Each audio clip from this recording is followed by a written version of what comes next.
Welcome to the Exam Study Expert Podcast, helping you hit the grades of your dreams at school, college, and university through the science of fast learning and lasting memory, the psychology of study productivity, and the secrets to great exam technique. And now your host, the Cambridge University trained psychologist who's dedicated his life to helping students study better and outsmart their exams, William Wadsworth. Hello and welcome to the Exam Study Expert Podcast. Just before we dive into the content of this week's episode, I wanted to share an update which many of you have been asking me about. The good news is my new exam technique book, Outsmart Your Exams, is now live on Amazon and available for just £1 or $1 and through until Sunday the 9th of June. If you've got exams coming up either this year or want to get ahead for next year, why not pick yourself up a copy? I think a lot of people are going to find it very helpful. It's a cracking read in which I'll share my all-time 31 top strategies to get you better grades in your exams by finding ways to do things differently, do things better on exam day and in the exam hall itself. I've been blown away by some of the reviews we've been getting in from readers in the UK and the US, so you might want to check it out. Again, it's Outsmart Your Exams by me, William Wadsworth, available on Amazon for just £1 or $1 through till this Sunday, the 9th of June. On to today's episode. Continuing the theme of exam technique, I've brought together a panel of guests, teachers, professors, tutors, even some students, to share some of their favourite exam-taking strategies. I've added a number of my own techniques as well, including a couple that will be familiar if you have already read Outsmart Your Exams. Add it all up, and you're about to hear a set of 14 ingenious ways you can give yourself an edge in the exam hall. So if you're the sort of person who's worked hard and wants to get absolutely the best mark you can on exam day, then listen in because there's some real gold dust coming up in these 14 tips. Here's tip 1. If you have a lot of core information to remember for an exam, you might find it helpful to write out a cheat sheet of key information as soon as the exam starts, which you can then refer back to for the rest of the paper. For maths papers, for example, when I was taking them, I practiced writing out all the key formulas for that exam on a single piece of A4 paper. It took me about 4 minutes to get down, about 20 formulas. In a physics exam, it might mean scribbling out an electromagnetic spectrum and a few tables with the basic circuit laws in. For language papers, it could be a note of the tenses when they're used and how they're formed. Or for music, it could be key signatures or a keyboard with which to work out your intervals. With your cheat sheet to hand, you might find you're a bit more relaxed for the rest of the paper. You've already got down some of the key facts or formulas, which could relieve some anxiety. And it also frees up your brain from having to do quite so much recalling, which could create some spare capacity for problem solving. Besides, it's sometimes much easier to remember this kind of information as kind of an interrelated chart or table, sets of maths formulas that go together, or tables of grammar. Recalling just one piece of information from that whole table might be quite tricky, and you'll be more prone to making an error. But writing out the full table can sometimes virtually guarantee you've remembered it all accurately. Think once, write it down, and then get it right for the rest of the paper. The key to making this strategy work is to practice it in advance and get used to doing it quickly. So if scribbling out this cheat sheet is taking you longer than, say, 5 minutes, it's probably too detailed. You'd always want to lay the cheat sheet out in the same way to help trigger your memory of which bits of it go where. This next tip comes from my good friend and star tutor, Freddie Tapner, who's got an ingenious tip to take this idea of the cheat sheet further, using the resources in the exam creatively to help trigger your memory of the content of your cheat sheet. This is tip 2. Here's one of the things you may not have thought about when it comes to sitting your exam. Every time you take an exam, you always have that front page of the exam sheet in front of you. Now, the great thing is that's a very predictable thing. It's always the same layout. It always looks the same.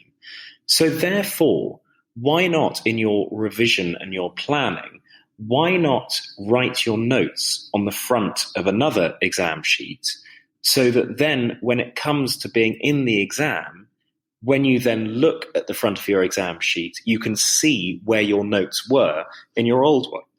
It seems like quite a silly thing to do, but actually it's incredibly helpful for the brain to link your revision notes to something really visual. And since the front of the exam is always the same, well, why not just make your notes on that?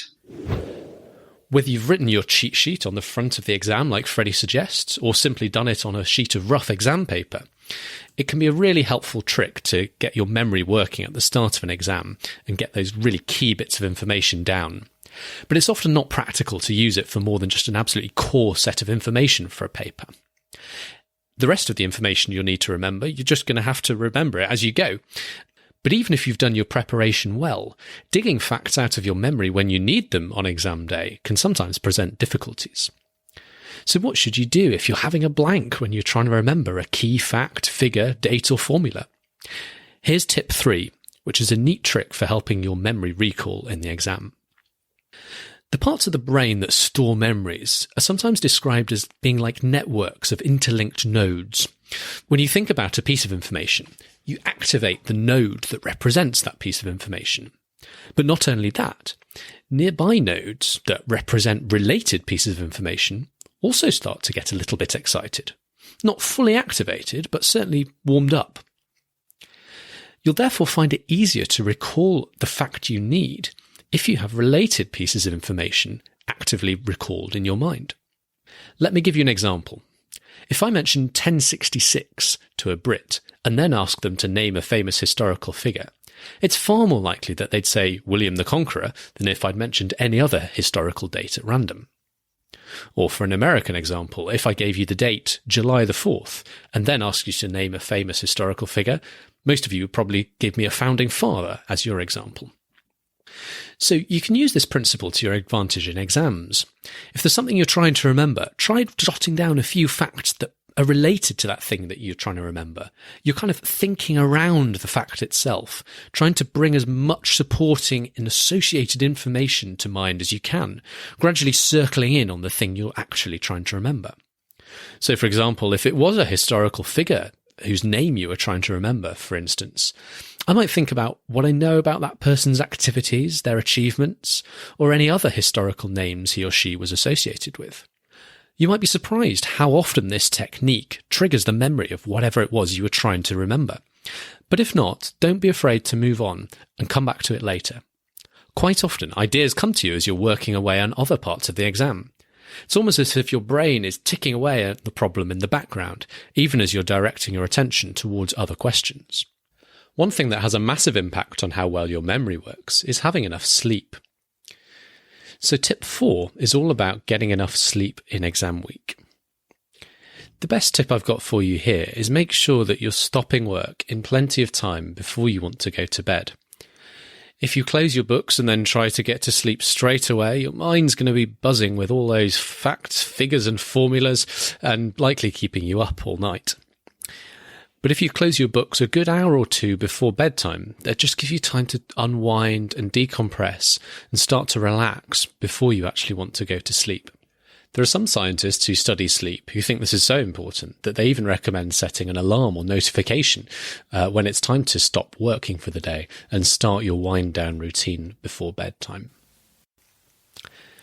Tips 5 and 6, which are coming up now, come from Alex, who's a student and was one of the first readers of Outsmart Your Exams. I'm a mechanical engineer student finishing my second year, and having completed almost 100 exams over the last 7 years, I realised the importance of being at your peak performance before you sit the exam. I like to therefore share 2 major tips with you. Firstly, it is crucial to take the time to rest before an exam. This means to have at least the time to diversify your attention onto something else, whether it is watching a relaxing film, going for a run, walk, or even spending time with friends. This has definitely helped me in the past to remove stress, and along with a good night's sleep, it definitely contributes massively to feeling more fresh when taking the exam. Secondly, I've noticed a massive difference when taking a couple of minutes to read through the paper before starting to answer the questions. No matter how time-pressured the exam is, spending 3-4 minutes to completely read through the paper, in my opinion, is a huge investment. It will allow you to think about the questions subconsciously, and therefore it will allow you to spend less time in actually answering them. I'm going to add in a quick tip 7 of my own, taking what Alex was saying just now a step further. If you've got essays to write in your exam, then get your plans done before you do anything else. Apart from getting this vital job out of the way at the start of the exam, where you're hopefully feeling at your most alert and fresh, it also gives your brain time to work away on those essay questions in the background, while you're doing other things, perhaps coming up with an extra fact or a new argument you could drop in to pep up your essay and get an even better score. Tip 8 comes from Professor David Rowland, who you may remember if you've listened to episode number 8, by happy coincidence, which is all about music practice and performance. He's talking here about reducing nerves before a music recital or a concert, but I do know students who use similar tactics for their exams. Sports people would call it visualization. I've become really struck by how important that is. And this applies not just to playing music, I would say. I find it really important to imagine what it's going to be like to be standing there and speaking. You know, I will go up to the lectern and I will just look around the hall and I will imagine what it's going to be like. Or if I'm playing, I will go and sit in the instrument and try and imagine what it's going to be like. Much better to have the nerves well in advance, to imagine having the nerves, and then you can go on stage confidently. And that does make a huge difference, I think. I'm going to add in a quick tip number 9 at this point, which builds on this idea. If you are the sort of person that suffers from nerves in your exams, then possibly the best thing you can do to prepare yourself is actually give yourself opportunity to practice dealing with those nerves and performing nonetheless. That means creating opportunities for yourself to take mock tests where you replicate the conditions you'll be facing on exam day as closely as you can. You'll want to use a real exam paper, the real stationery you'll have in the exam, and ideally find a quiet, studious environment, like a library reading room, to take the test in. Be strict with yourself about timings, just as in the real exam, and don't allow yourself to use any notes. Then, consider finding ways to ramp up the pressure even more in this practice exam. For example, you could get a teacher or a tutor to mark the paper for you and commit to your family and friends in advance that you're going to tell them what mark you got. It's all about just trying to get yourself comfortable with those conditions of a bit of pressure, a little bit of stress, and learning how to deal with them and perform well nonetheless. Tip 10 comes from Joachim Cassel and talks about the importance of setting out your calculations clearly in exams like maths or physics. Think about the examiner, right? If you have this horribly messy script of maths that is hopefully saying the right thing, but you know you pass it on to a friend and they're going to have no idea what's going on, that's not ideal. And this is something to really look at when you're practicing, when you're doing these past papers. Can you imagine giving this to a friend or your parents? Would you want them to read it, or are you a bit ashamed of how it looks? Because that's not what you want. These examiners see hundreds of scripts a day. They want it to be neat. They want it to be easy to follow. So if you can make it like that, you're giving yourself another advantage. Neat handwriting is always important. Be as neat as possible. Obviously, everyone has their own handwriting, and sometimes it is very hard to keep it neat, but just try your best. With equations, think vertical work. Let's take the Pythagorean theorem. So a squared equals b squared plus c squared. There are kind of 3 components to that equation. And when you're working down the page, if they, jump all over the place, like a squared is suddenly off in the margins and then b squared is jumping to the other side, and if it's impossible to follow, then everyone will find it as such. Whereas if it kind of goes down in that vertical wave, you can see that equal sign kind of staying level and the things moving around it. Yeah. Think of the left-hand side as the left-hand side, the right-hand side as the right-hand side, and then move things around there.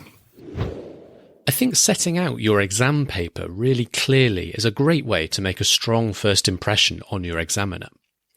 I'm going to add a tip 11, which is leave space to make your corrections neatly. For essays, for example, you might want to leave a couple of lines at the bottom of each page, so you can easily add in an extra point with an asterisk if you need to. Or for translations, you could use double line spacing, so you can easily add or amend words later. Neat work doesn't only impress the examiner, it also helps you check what you've done, which is the topic of the next 2 tips. Tip 12 comes from Joe Heitner, our ace Latin teacher and tutor from episode 9, and he's sharing a great idea for how to find mistakes in translations, or any other exam really, where the accuracy of your writing is important. One thing particularly useful for translations is going back and when you're checking, not just running one overall check, which is the default that I think that most students have, but actually being disciplined enough to split your checking process into individual sub-checks. So you should go back and you should do one check just looking at noun endings.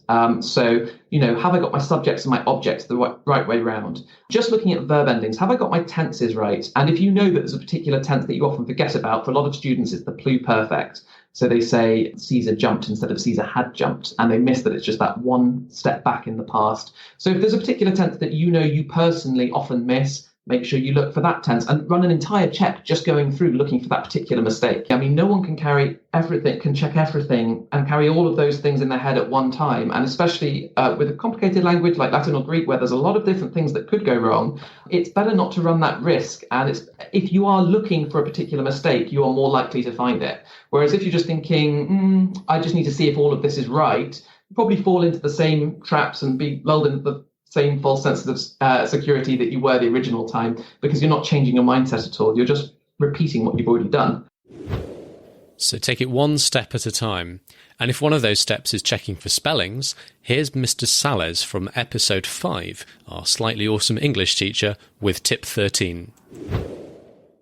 If you need to check your spellings, the easiest way to do that is to read the text backwards.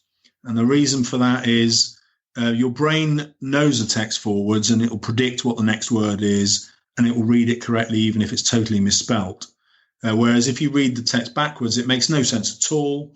And so you'll instantly spot a spelling mistake. I'm going to leave you with a final tip, number 14, which is that when the exam is done, forget about it.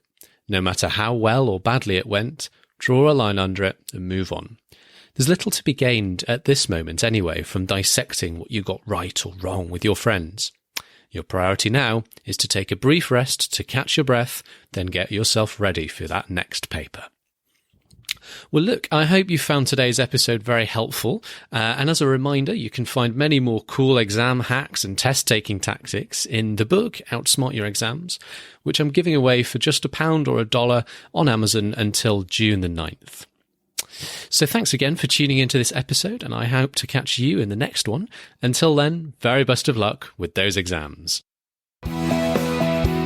Thanks for listening to the Exam Study Expert Podcast. Remember to hit subscribe so you don't miss any future episodes. And please take a moment to write a review for our show in your podcast player.